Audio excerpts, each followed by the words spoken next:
બનાસકાંઠામાં યોજાયું ગાંવ ચલો અભિયાન। એક ગામના ખેડૂતના ઘરે મુખ્યમંત્રીએ રાતવાસો કર્યો અને વહેલી સવારે ખાટલા બેઠક યોજી। લોકસભાની ચૂંટણીને અનુલક્ષીને ભાજપે શરૂ કર્યું છે ગાંવ ચલો અભિયાન। બનાસકાંઠાના વડગામ તાલુકામાં આવેલા જાલોત્રા ગામથી મુખ્યમંત્રી ભૂપેન્દ્ર પટેલે આ અભિયાનની શરૂઆત કરાવી હતી। મુખ્યમંત્રીએ ગામમાં કાર્યકર્તાઓની વિવિધ સમિતિઓ સાથે બેઠક કરી હતી અને જાલોત્રા ગામમાં જ રાત્રિ રોકાણ કર્યું। તો આજે સવારે મુખ્યમંત્રી ગામના ખેડૂતો સાથે ખાટલા બેઠક કરી અને વિવિધ સમાજના લોકો સાથે સંવાદ કર્યો। સીએમ વડગામના જાલોત્રા ગામે પહોંચ્યા હતા, જ્યાં મુખ્યમંત્રીનું સામૈયું કરીને ઢોલ નગારા સાથે ભવ્ય સ્વાગત કરવામાં આવ્યું। મુખ્યમંત્રીએ ગામના મંદિરોમાં દર્શન કરી કાર્યકર્તાઓની વિવિધ સમિતિઓ સાથે બેઠક કરી। મુખ્યમંત્રી ભૂપેન્દ્ર પટેલે ગાંવ ચલો અભિયાન અંતર્ગત ગામના મંદિરમાં હાથમાં ઝાડુ લઈને સફાઈ કર્યા બાદ ગામના મહોલ્લામાં પહોંચ્યા, જ્યાં તેમણે બૂથ સમિતિ સાથે બેઠક કરી અને તેમને માર્ગદર્શન આપ્યું। સીએમએ ગામના લોકો અને કાર્યકર્તાઓ સાથે સંવાદ કરી તેમની સમસ્યા સાંભળી હતી। બનાસકાંઠામાં મુખ્યમંત્રી અનોખા અંદાજમાં જોવા મળ્યા। મુખ્યમંત્રીએ દેશી ભોજન લીધું અને મહિલાઓ પાસે ભજન પણ ગવડાવ્યું। લોકસભાની ચૂંટણીઓના પડઘમ વચ્ચે ભાજપનું ગાંવ ચલો અભિયાન શરૂ થયું। અભિયાનની શરૂઆત રાજ્યના મુખ્યમંત્રી ભૂપેન્દ્ર પટેલે વડગામના જાલોત્રા ગામે પહોંચીને કરાવી। જાલોત્રા ગામે પહોંચેલા મુખ્યમંત્રી ભૂપેન્દ્ર પટેલે ગામના અલગ અલગ મંદિરોમાં દર્શન કર્યા। ત્યારબાદ રાત્રે જાલોત્રા ગામના ખેડૂતના ઘરે રાતવાસો કરી વહેલી સવારથી જ ખેડૂતો સાથે ખાટલા બેઠક યોજી હતી। મુખ્યમંત્રીએ જાલોત્રામાં સરકારની મહિલાલક્ષી યોજનાની વાત કરી। મહિલાઓ પાસે સીએમએ ભજન પણ ગવડાવ્યું। બનાસકાંઠાના જાલોત્રામાં મુખ્યમંત્રીએ રાત્રિ રોકાણ કર્યું અને આ રોકાણ દરમિયાન સીએમએ દેશી ભોજન લીધું। મુખ્યમંત્રીએ રોટલા, શાક, ખીચડી અને શીરાનું ભોજન લીધું। આ તરફ દક્ષિણ ગુજરાતમાં પણ ગાંવ ચલો અભિયાન શરૂ થયું। મંત્રી કુંવરજી હળપતિએ શરૂઆત કરી। લોકસભાની ચૂંટણીના ભણકારા વાગી રહ્યા છે, ત્યારે ભાજપ પક્ષ દ્વારા ચૂંટણીની તૈયારીઓને પણ શરૂ કરી દેવાઈ છે। સુરતના માંડવી તાલુકાના જામણકુવા ગામેથી ભાજપના ગાંવ ચલો અભિયાનની મંત્રી કુંવરજી હળપતિએ શરૂઆત કરાવી।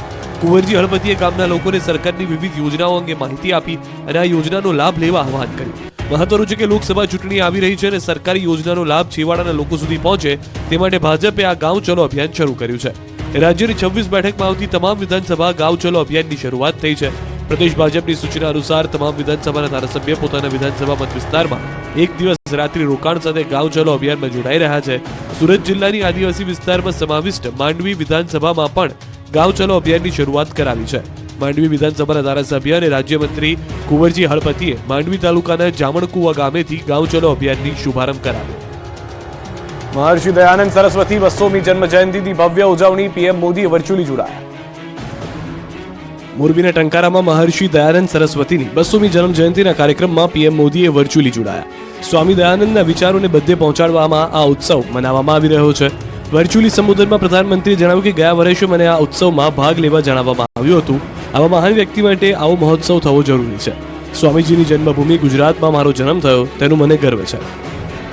भारत को लेकर स्वामी जी के मन में जो विश्वास था, अमृत काल में हमें उसी विश्वास को अपने आत्मविश्वास में बदलना होगा।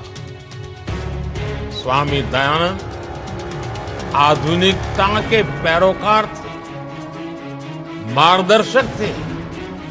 કાર્યક્રમમાં રાજ્યપાલ ડોક્ટર દેવવ્રત, કેન્દ્રીય મંત્રી પુરુષોત્તમ રૂપાલા સહિતના દિગ્ગજોએ પણ હાજરી આપીને યજ્ઞકુંડમાં આહુતિ આપી હતી। મહત્વનું છે કે ઉજવણીની શરૂઆતમાં ટંકારામાં મહર્ષિ દયાનંદ સરસ્વતીજીના જન્મસ્થળથી ભવ્ય શોભાયાત્રા નીકળી હતી।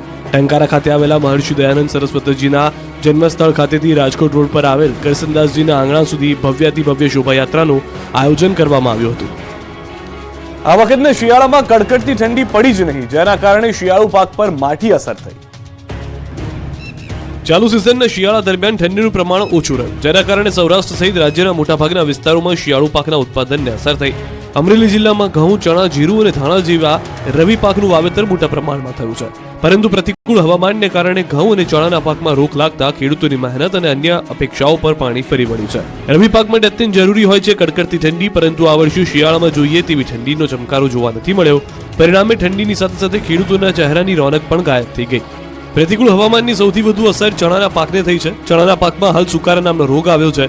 ખેતરમાં લહેરાતો ચણાનો લીલોછમ પાક ખેડૂતની નજર સામે જ સુકાઈને પીળા પડી ગયા। ખેડૂતના મતે આ વર્ષે ચણાના પાકમાં 50%થી પણ ઓછું ઉત્પાદન થાય તેવી સંભાવના છે, જેના કારણે ખેડૂતો મુશ્કેલીમાં મુકાયા છે। ચણામાં સુકારો આવ્યો છે તો ઘઉંના પાકની ઈયળોએ બાનમાં લીધું છે।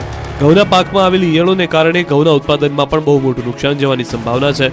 અપૂરતી ઠંડી, વાદળછાયું વાતાવરણ, ધુમ્મસ અને વધારે પડતા તાપને કારણે ચણાના ઊભા પાકને ભારે નુકસાન થયું છે।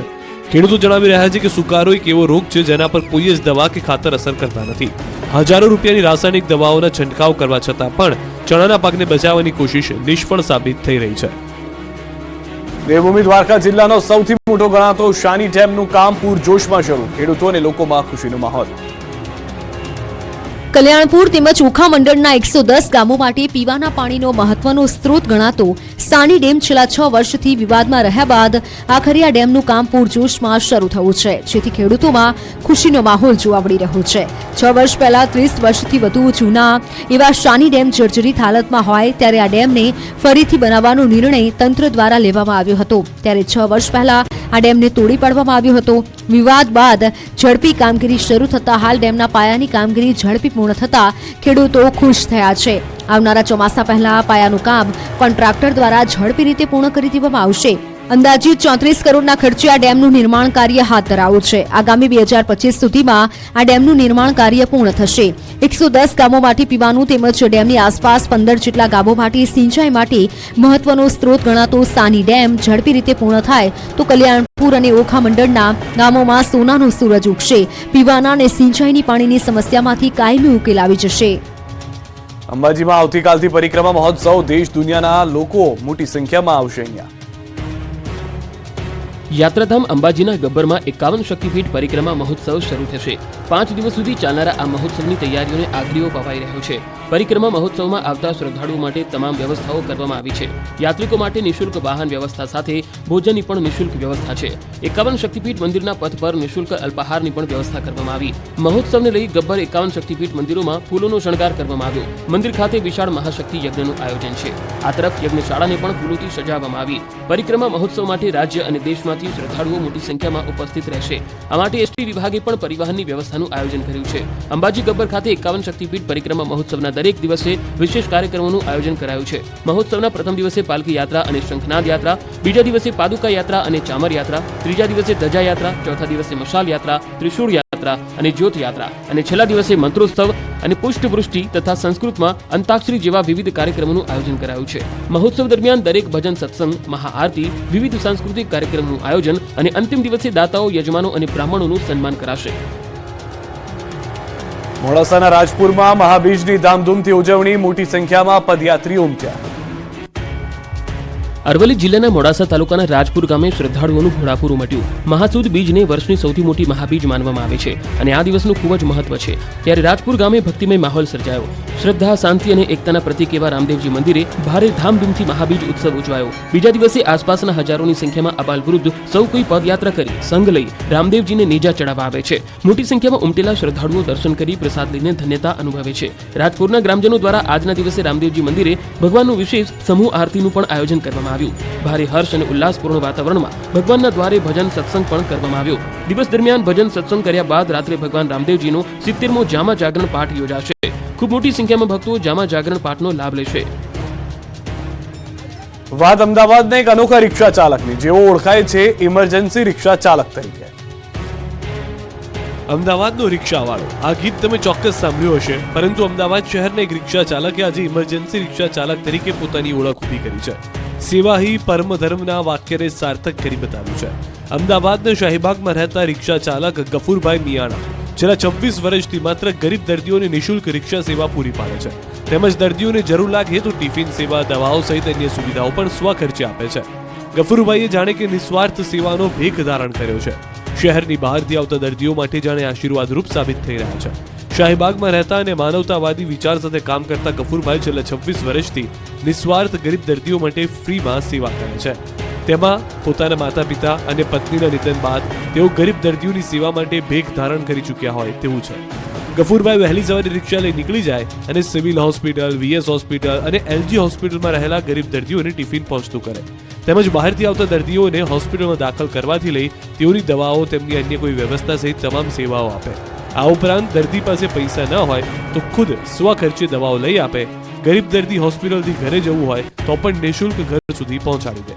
26 વર્ષ પહેલા કરિયાણાની દુકાન ચલાવતા હતા, પરંતુ પરિવારના સભ્યની વિદાયથી તેઓને માનવ સેવા કરવાની ઈચ્છા જાગી. એટલે ત્યારથી જ આજ દિન સુધી આ ગરીબ દર્દીઓની ફ્રીમાં સેવા શરૂ કરી છે. 7 સમુદ્ર પારથી ફ્લેમિંગો નડાબેટ પહોંચ્યા. ઈરાન, પાકિસ્તાનથી આવ્યા વિદેશી પક્ષીઓ. બનાસકાંઠાની નડાબેટ બોર્ડર પર વિદેશી પક્ષી ફ્લેમિંગો પ્રવાસીઓ માટે આકર્ષણનું કેન્દ્ર બન્યા છે. 7 સમુદ્ર પાર કરી હજારોની સંખ્યામાં ફ્લેમિંગો હાલ નડાબેટના મહેમાન બન્યા છે. ફ્લેમિંગો પક્ષી ઇઝરાયલ, ઈરાન, અફઘાનિસ્તાન અને પાકિસ્તાનથી માઇગ્રેટ થઈને અહીં આવ્યા છે. ગુજરાતમાં નડાબેટ નજીક આવેલા વિશાળ રણની આબોહવા તેમના માટે અનુકૂળ હોવાથી અહીં ફ્લેમિંગો ધામા નાખી રહ્યા છે. નવેમ્બરથી અહીં પહોંચી ગયા છે. ફેબ્રુઆરી મહિનાના અંત સુધી ફ્લેમિંગો અહીં મહેમાન ગતિ માણશે.